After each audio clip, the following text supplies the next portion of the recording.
દેસાઈ સાહેબનો થોડોક પરિચય આપું. અઢળક સાહિત્ય ગુજરાતી ભાષાને આપ્યું છે. એટલું જ નહીં, એમાં અનુવાદો પણ આપ્યા છે.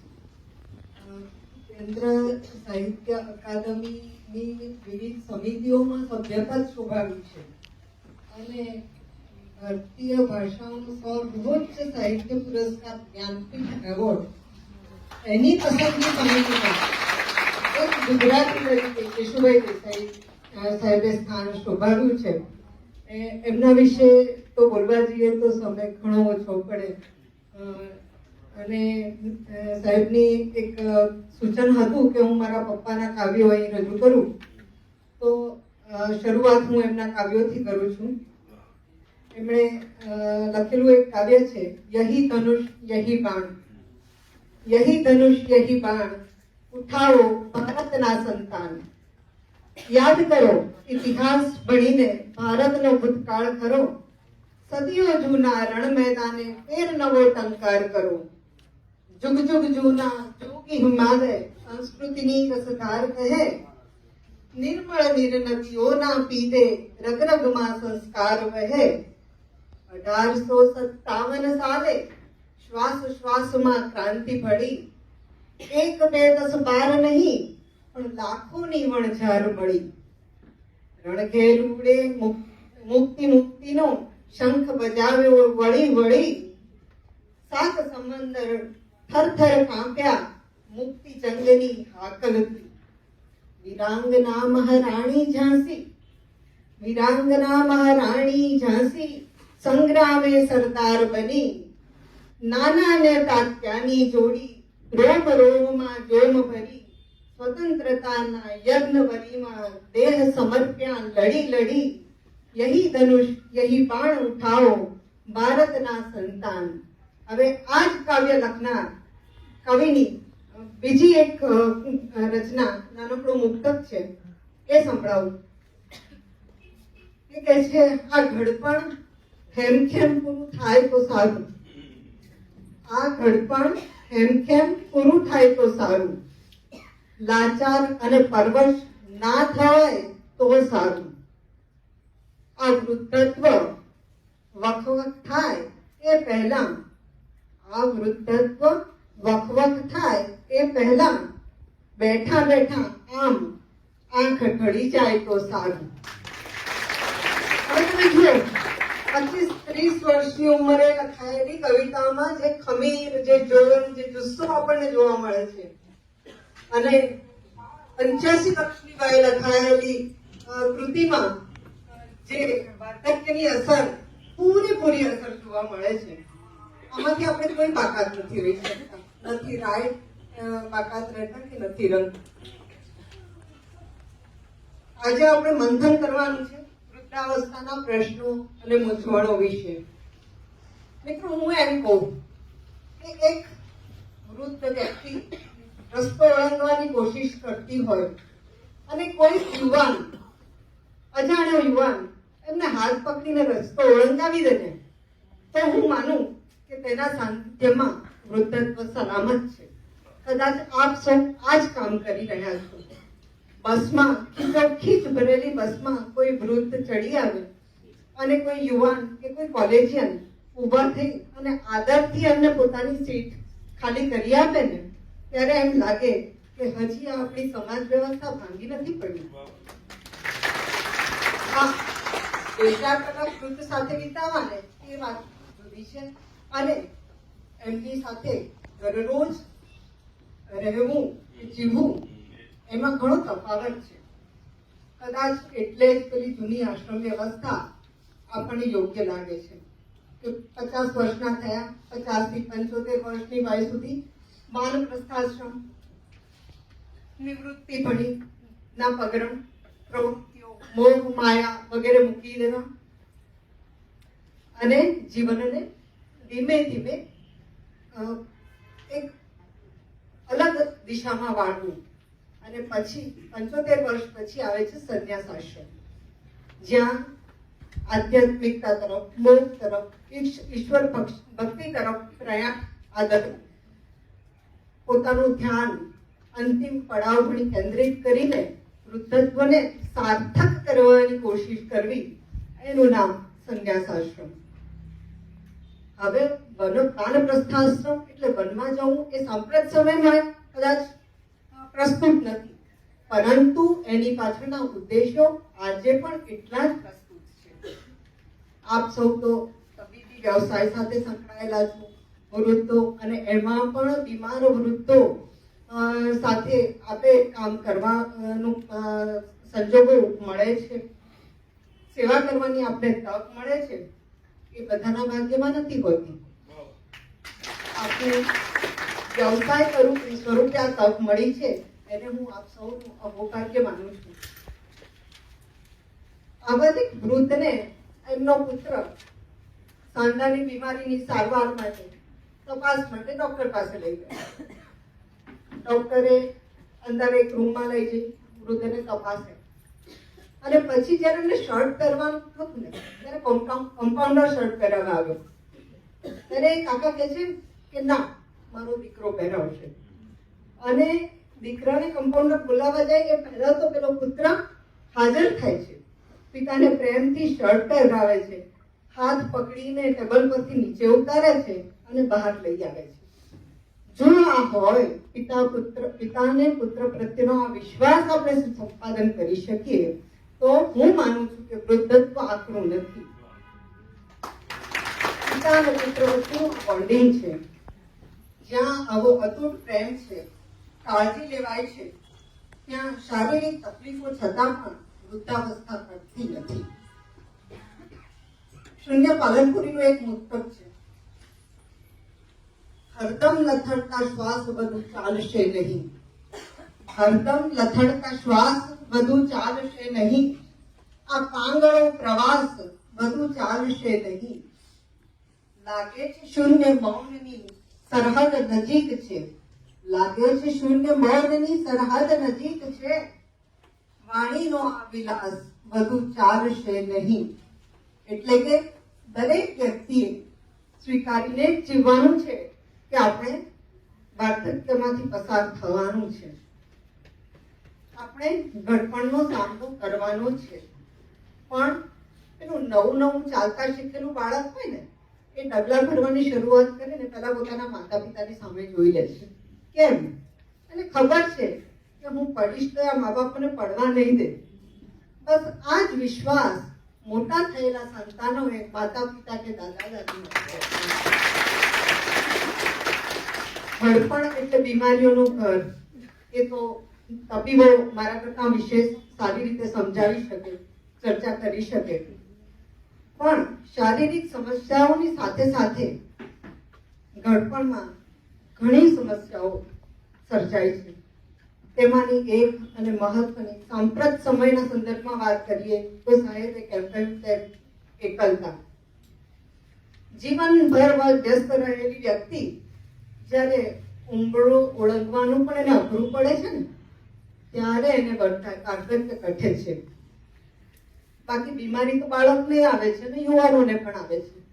પણ અને એટલે જ કવિ નરસિંહ મહેતાની પેલી કવિતા સૌએ પણ ખૂબ સારી રીતે સાંભળી હશે કે ઘડપણ કેણે મોકલ્યું, ઘડપણ કેણે મોકલ્યું, જાણ્યું જોબન રહે સૌ કાળ, ઉંબરા તો ડુંગરા થયા, પાદર થયા રે પરદેશ, ગોળી ગગતો ગંગા થઈ, અને અંગે ઉજળા થયા રે કેશ.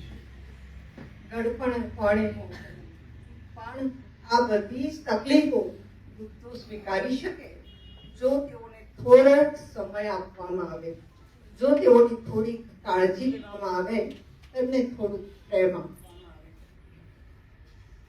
આજે તો પતિ અને પત્ની બંને આખો દિવસ વ્યવસાયમાં વ્યસ્ત હોય છે, બાળકો પોતાના અભ્યાસમાં, શિક્ષણમાં અને પ્રવૃત્તિઓમાં, અને વળી એમાં ઉમેરો થયો છે મોબાઈલનો. એટલે ઘરમાં હોય તો પણ વૃદ્ધો એકલતાની વચ્ચે જીવે છે. 5-6 વ્યક્તિઓનું હર્યું ભર્યું ઘર, સવારમાં એક પછી એક બધા પોતાના વ્યવસાય પર નીકળી પડે, અને વડીલો ઘરમાં એકલા સાંજ પડવાની રાહ જોતા હોય. આ સાંજ સુધીનો સમય પસાર કરવો એમના માટે ખૂબ કઠિન હોય છે. પણ જ્યારે બધા એક પછી એક ઘરમાં પાછા ફરે છે ને ત્યારે એમના ચહેરા ઉપરની રોનક અનેરી હોય છે. પણ જો એ દીકરો કે પૌત્ર આવીને એમ કે ને કે શું રોજ એકનો એક પ્રશ્ન પૂછો છો, તમને ખબર છે હું કેટલું કામ કરીને આવ્યો છું, હું સાવ થાકી જાઉં છું, ત્યાં એ વૃદ્ધને આઘાત લાગે છે. ત્યાં એને પોતાના ઘરડા થયાનો અહેસાસ થાય છે.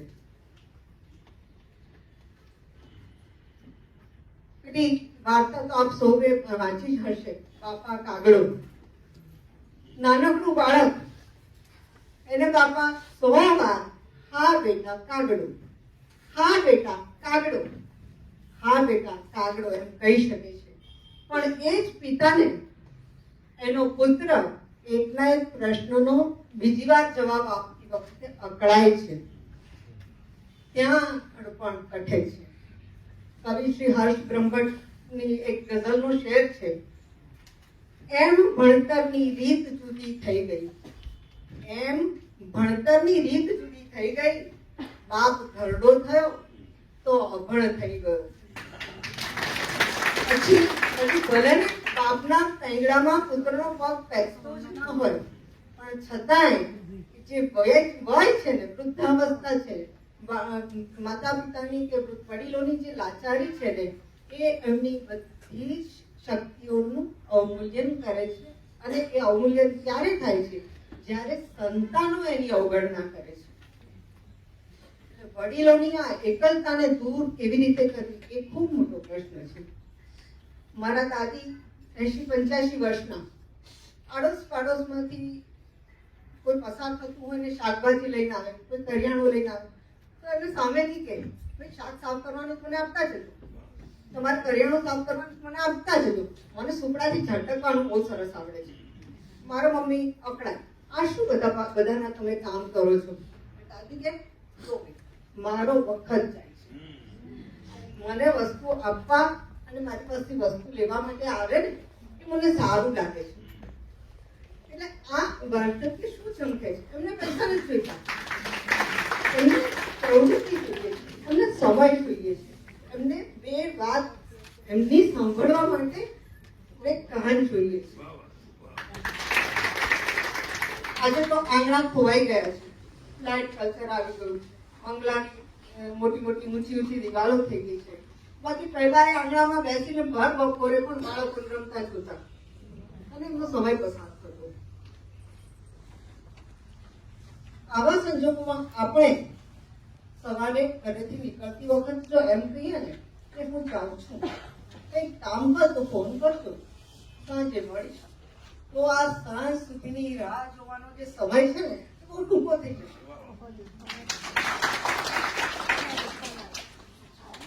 મારા પિતાએ 72 વર્ષની વય સુધી મંત્રીશ્રીઓના અંગત સચિવ તરીકે કામ કરેલું, અને પછી આ પ્રવૃત્તિ છૂટી ગઈ, પછી કોઈ કામ રહ્યું નહોતું વાંચન સિવાય. એ ખૂબ ડિપ્રેશનમાં આવી ગયા, અને ત્યારે મારા પતિએ એમને કોમ્પ્યુટર શીખવાડ્યું. એ જમાનામાં ફેસબુક તો હતું જ નહીં, પણ ગૂગલ અને ઈમેલ એ બંનેના માધ્યમથી એ પ્રવૃત્ત થઈ શક્યા, પોતાના જૂના મિત્રોને શોધી શક્યા, પોતાને ગમતું સાહિત્ય વાંચી શક્યા, અને આજે પણ એ ફેસબુક પર સતત એક્ટિવ છે. 95-96 વર્ષની વયે પણ તમે એક બારીમાંથી ઓપન કરો ને તે કોમ્પ્યુટર પર બેઠેલા દેખવા મળશે.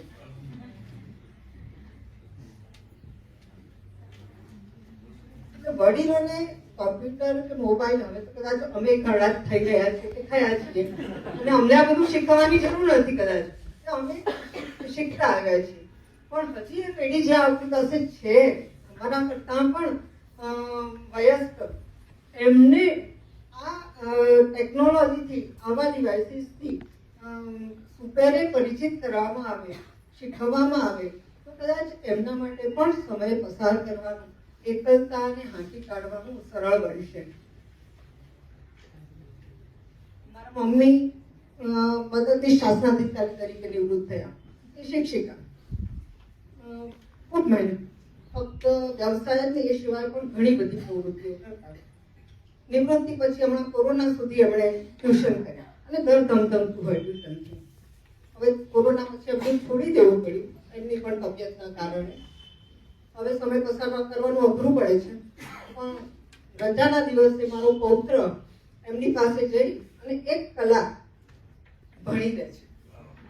અને એ 1 કલાકનો એનો અભ્યાસ છે ને, એ મારા મમ્મી માટે 1 અઠવાડિયાનું પાછું બની રહે છે.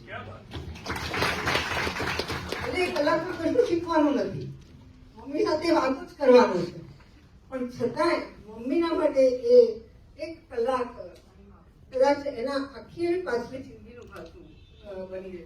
એવું પણ બને.